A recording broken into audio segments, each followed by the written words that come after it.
ملتان سے مہران رشد زویا نمائندہ BBC اردو کی رپورٹ کے مطابق شیر شاہ روڈ القریز کالونی مشتاق تھیم صاحب نے بہترین جلسے کا اہتمام کیا، جس میں خصوصی مہمان سید علی قاسم گیلانی اور ان کے ہمراہ رو ساجد تھے۔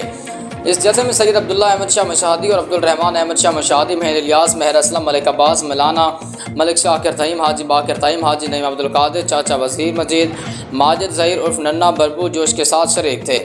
سید علی قاسم گیلانی نے جلسے میں عوام سے مخاطب ہوتے ہوئے ایک تقریر کی۔ انہوں نے کہا کہ ہم عوام کے درمیان مسائل کو حل کرنے کی بھرپور کوشش کر رہے ہیں اور غریبوں کے بچوں کو سرکاری نوکری دیں گے۔ اس کے علاوہ انہوں نے کہا کہ بے نظیر انکم سپورٹ پروگرام کو مزید ترقی کی طرف لے کر جائیں گے۔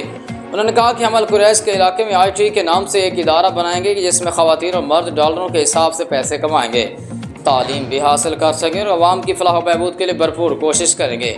پھر آخر میں انہوں نے عوام سے اپنا ساتھ طلب کیا۔ انہوں نے کہا کہ آپ ہمارے ساتھ رہیں، ہمیں بھرپور ووٹوں سے جتوائیں، ہم آپ کے درینہ مسائل کا خاتمہ کریں گے، ہم آپ کے علاقے میں ہر طرح کے مسائل کا جائزہ لیں گے اور باقاعدہ ان مسائل کو حل کریں گے۔